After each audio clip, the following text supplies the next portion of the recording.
ஜொமேட்டோ வந்து 20 லட்ச ரூபா கொடுத்தா தான் வேலைன்னு சொல்லிட்டு 18,000 பேர்த்த வந்து ஏமாற்றிருக்காங்க.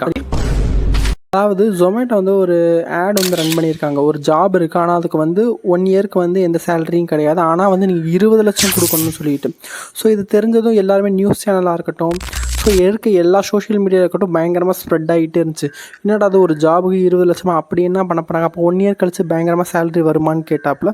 ஸோ அதையும் நம்பி 20 லட்ச ரூபா கொடுக்குறாங்கன்னு சொல்லியும் நம்பியும் 18,000 பேர் அந்த அப்ளிகேஷனை வந்து அப்ளை பண்ணி போட்டிருக்காங்க. அதுக்கடுத்து 48 ஹவர்ஸில் வந்து என்னாச்சுன்னா இது வந்து ஃபேக்கு, நாங்கள் சும்மா தான் இது பண்ணோம் அப்படின்னு சொல்லிட்டாங்க.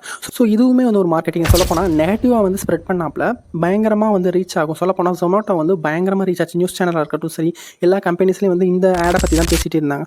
ஸோ அப்படி இருக்கப்போ பெரிய பெரிய பிஸ்னஸ்மேன்ஸ் கூட இதை பற்றி தான் பேசிக்கிறாங்க, பெரிய பெரிய இன்வெஸ்டர்ஸ் கூட இதை பற்றி தான் பேசிக்கிறாங்க. ஸோ ஒரு நெகட்டிவாக ஸ்ப்ரெட் பண்ணால் கூட பிராண்டை வந்து அடுத்த நெக்ஸ்ட் ஸ்டெப்பை கொண்டு போகுன்றதுக்கு ஜொமேட்டோ வந்து ஒரு பெரிய அடையாளம். ஸோ பிடிச்சிருந்துச்சுன்னா ஃபாலோ பண்ணிக்கோங்க. பாய்.